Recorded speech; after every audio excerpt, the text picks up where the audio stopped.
പ്രധാനമായും നിങ്ങൾക്കൊക്കെ സാധാരണക്കാരായ ആളുകൾക്ക് പെട്ടെന്ന് പറയാൻ പറ്റുന്ന മറുപടി പറഞ്ഞുതരാം. കാരണം സുന്നികൾ മുസ്ലിങ്ങളാണ് എന്ന് അംഗീകരിക്കാത്ത ആളുകളാണ് മുജാഹിദുകൾ. കാഫിറിനെ തുറന്ന് നിസ്കരിക്കാൻ പറ്റുമോ?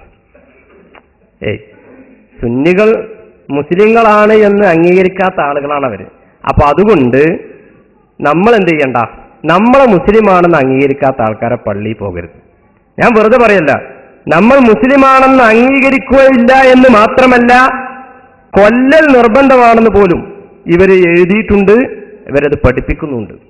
ഹജ്ജിന് പോകുന്ന ആളുകൾ 5 ലക്ഷം കഴിച്ച് ബാക്കിയുള്ളതൊക്കെ നരകത്തേക്കാണ് എന്നാണ്, മുശ്രിക്കാണ് എന്നാണ് മൗലവിമാർ സ്നേഹിക്കുന്നത്. 1400 വർഷങ്ങൾക്ക് മുമ്പ് പ്രവാചകൻ ഹജ്ജ് ചെയ്യാൻ വന്നു. ആ പ്രവാചകന്റെ കൂടെ ഹജ്ജിന് വന്ന 1 ലക്ഷത്തിലധികം വരുന്ന സഹാബികൾ അവരാരാ? മുവഹിദുകളാണ്, തൗഹീദുള്ള ആളുകൾ, നബിയിൽ നിന്ന് ഹജ്ജ് പഠിച്ച ആളുകൾ, നബി പഠിപ്പിച്ചു കൊടുത്ത ആളുകൾ, നബി കാണിച്ചതിനെ ഫോളോ ചെയ്ത ആളുകൾ. അവരൊക്കെ വളരെ മാന്യമായി ചെയ്തു. ഇന്ന് ഹജ്ജിന് ചെല്ലുന്നിടത്ത് ആരൊക്കെ വരുന്നുണ്ട്? അവിടെ അബൂജഹലുമാർ അവിടെ ഹജ്ജ് ചെയ്യുന്നു, ശിർക്ക് ചെയ്യുന്നവർ ഹജ്ജ് ചെയ്യുന്നു. ആ മുശ്രിക്കുകളാണ് അവിടെ ഹജ്ജ് ചെയ്യുന്നത്. എവിടെയാണ് മുഖ്യധാരാ മുസ്ലിങ്ങളെ മുജാഹിദുകൾ മുശ്രിക്കാക്കിയത്? ആ മുശ്രിക്കുകളാണ് അവിടെ ഹജ്ജ് ചെയ്യുന്നത്. അപ്പൊ അവിടെ തിരക്ക് കൂടുതലായി, ജാതിക്യം വർദ്ധിച്ചു. മുവഹിദുകൾ മാത്രമാണ് ഒരു 5 ലക്ഷം ആളെ ഉണ്ടാവും വർഷാവർഷം ഹജ്ജ് ചെയ്യാൻ. ബാക്കിയൊക്കെ ഔട്ടായി. 5 ലക്ഷം ആളുകൾ, അതിൽ ഒരു എണ്ണം കൂടി കൂടുതലില്ല. 5 ലക്ഷം ആൾക്കാർ മാത്രം സ്വർഗത്തേക്ക്. ബാക്കിയുള്ള ഹജ്ജിന് വരുന്ന മുഴുവൻ ആളുകളും 5 ലക്ഷം ഒഴികെയുള്ള മുഴുവൻ ആളുകളും അവർ മുശ്രിക്കുകളാണ് എന്ന് പച്ചയായി പറയുന്നു. നോക്കൂ നിങ്ങൾ. എന്നാൽ ഒരേ മൗലവി ഇത് ഇട്ട് പ്രസംഗിക്കുമ്പോൾ പറയാ, അങ്ങനെ മുജാഹിദ് ബാലുശ്ശേരി പ്രസംഗിച്ചിട്ടേ ഇല്ല, നിങ്ങൾക്ക് കാണിക്കാൻ സാധിക്കില്ല, വെല്ലുവിളിക്കുന്നു. ആര് പറയാ? അനസ് മൗലവി പ്രസംഗിക്കുക. വെരട്ടിഫിക്കേഷൻ മൗലവി എന്നാണ് മൂപ്പരെ കുറിച്ച് ചില ആൾക്കാർ പറയാറുള്ളത്. കാരണം അങ്ങനെയുള്ള ഇംഗ്ലീഷുകളൊക്കെയാണ് അദ്ദേഹം പറയും, വെരട്ടിഫിക്കേഷൻ. അതുപോട്ടെ. അപ്പോ അങ്ങനെ ഈ മുജാഹിദ് ബാലുശ്ശേരി എന്ന പ്രഭാഷണം അങ്ങനെ പ്രസംഗിച്ചിട്ടേ ഇല്ല എന്ന് ഈ LCD യുഗത്തിൽ ഒരാൾ പറയാ. കേട്ടു നോക്കൂ നിങ്ങൾ. മുജാഹിദ് ബാലുശ്ശേരി പറഞ്ഞത് എന്ത്? 5 ലക്ഷം വരുന്ന മുസ്ലിങ്ങൾ മാത്രമേ ഹജ്ജിനോട് എത്തുന്നുള്ളൂ, ബാക്കിയുള്ളവരൊക്കെ എന്താണ്? മുശ്രിക്കീങ്ങളാണ്. ആ വാചകത്തിൽ തരില്ല, നിക്ഷേപിക്കാൻ കഴിയില്ല. എന്റെ കയ്യിലുണ്ടാ ക്ലിപ്പ്, ഇടാൻ സമയമില്ല. ശിർക്ക് ചെയ്യുന്നവർ ഹജ്ജ് ചെയ്യുന്നു. ആ മുശ്രിക്കുകളാണ് അവിടെ ഹജ്ജ് ചെയ്യുന്നത്. മുശ്രിക്കീങ്ങളാണ്. ആ വാചകത്തിൽ തരില്ല, നിക്ഷേപിക്കാൻ കഴിയില്ല. ആ മുശ്രിക്കുകളാണ് അവിടെ ഹജ്ജ് ചെയ്യുന്നത്. ആ മുശ്രിക്കുകളാണ് അവിടെ ഹജ്ജ് ചെയ്യുന്നത്. ആ മുശ്രിക്കുകളാണ് അവിടെ ഹജ്ജ് ചെയ്യുന്നത്. എന്താ വെറുതെയാണോ റസൂലുള്ളാഹി സ്വല്ലല്ലാഹു അലൈഹി വസല്ലം തങ്ങൾ ഇവരെ മനസ്സിലാക്കാൻ വേണ്ടി നല്ലൊരു അടയാളം നമുക്ക് പറഞ്ഞു. സയകൂനു ഫീ ആഖിരിസ് സമാനി ദജ്ജാലൂന കസ്സാബൂൻ, പച്ചക്കള്ളം പറയുന്ന ചില ആളുകൾ അവസാന നാളിൽ വരും.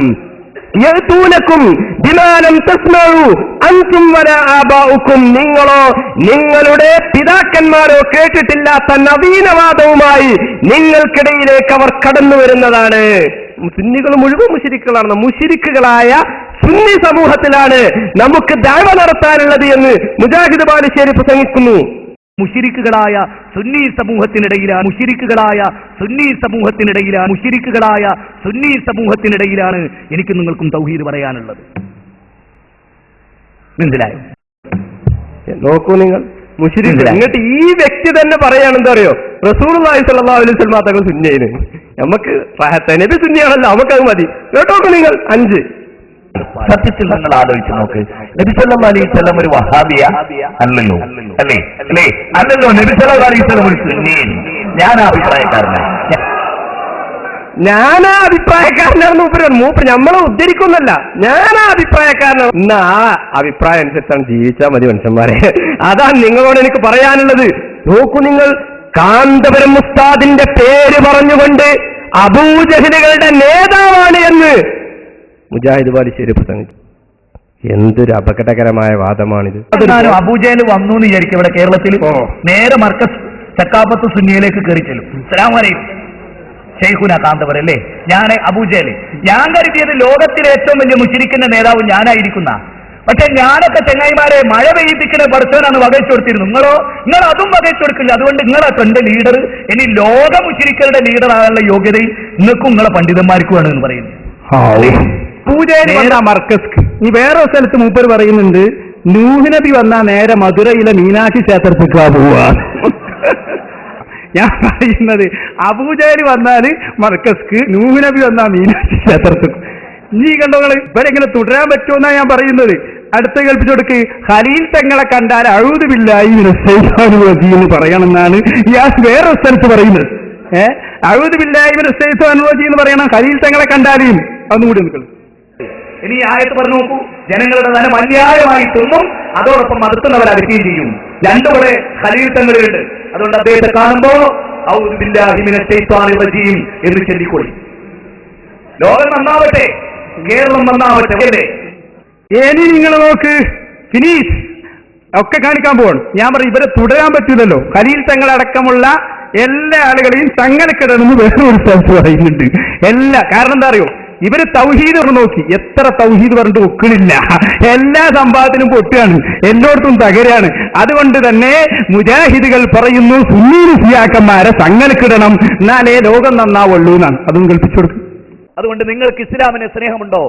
ഒരുപാട് കാലത്തേക്ക് കുറെ മുസ്ലിയാക്കന്മാരെ ചങ്ങലിൽ കെട്ടിയിട്ട് തിന്നാനും കുടിക്കാനും കൊടുക്കുക, കുളിപ്പിക്കുകയും ഡ്രസ്സ് മാറ്റി കൊടുക്കുകയും ചെയ്യുക.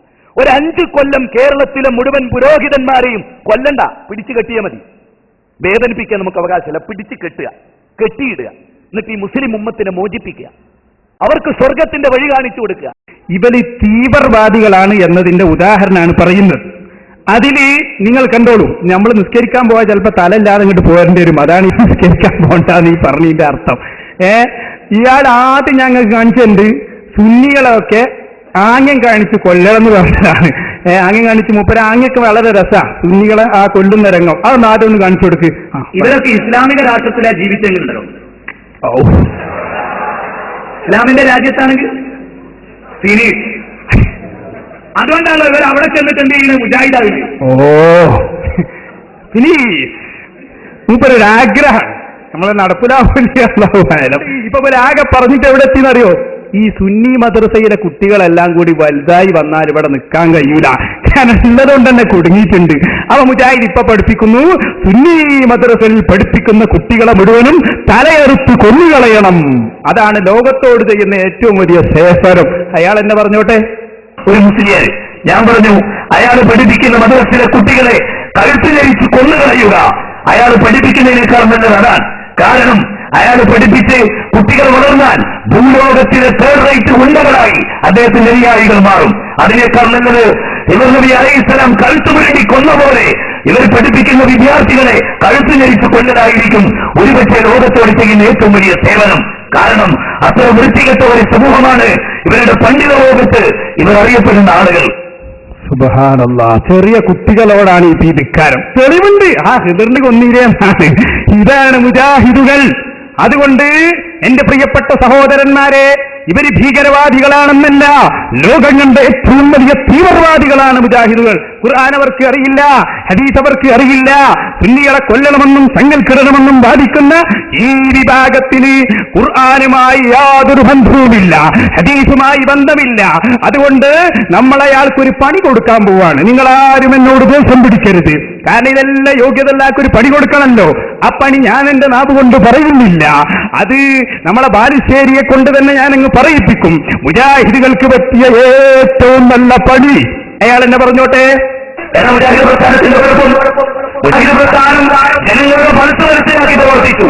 മുജാഹിദ് പ്രസ്ഥാനം കൈവക്കാതെ എന്നൊരു നന്മയാണ് ഈ സമൂഹത്തിനുള്ളത്. കേരളത്തിലെ മുസ്ലിം സ്ത്രീകൾ അടിപ്പാവാട ധരിക്കാത്ത ഒരു കാലം ഉണ്ടായിരുന്നു. അറിയുമോ നിങ്ങൾക്ക്? അവർക്ക് അടിപ്പാവാട ധരിപ്പിച്ച പ്രസ്ഥാനമാണ് മുജാഹിദ് പ്രസ്ഥാനം. അറിയോ നിങ്ങൾക്ക്? ആ പണി ഞങ്ങൾ നിങ്ങളെ തന്നെ ഏൽപ്പിക്കുകയാണ്. കാരണം മുജാഹിദുകൾ വന്നപ്പോ സഹോദരിമാർക്കും മനസ്സിലായി ഇനി അതില്ലാതെ നടക്കാൻ പറ്റില്ല. അതുകൊണ്ട് തന്നെ സംസ്കാരമില്ലാത്ത ഒരു വിഭാഗം അല്ലാഹുവിന്റെ ഭൂമിയിലുണ്ടെങ്കിൽ അത് മുജാഹിദുകളാണ്. ഇനി അടുത്ത ചോദ്യം.